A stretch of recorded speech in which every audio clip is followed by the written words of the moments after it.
Evangelisation, theologische Grundlagen, Zugänge und Perspektiven.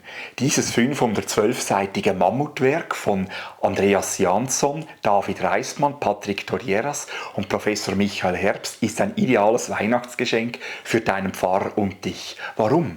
Es fasst jahrzehntelange Forschungen im Bereich der Evangelisation treffend zusammen und enthält viele hilfreiche Tipps und Tricks für den Alltag.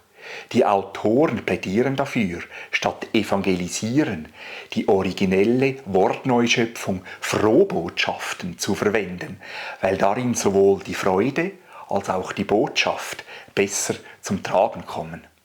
Ermutigt haben mich vor allem zwei Zahlen. Die Hinwendung von Menschen zu Jesus Christus ist ein Prozess, der durchschnittlich 12,5 Jahre dauert. Zudem gaben 88% der Befragten an, dass ihr Pfarrer dabei eine wichtige Rolle gespielt hat.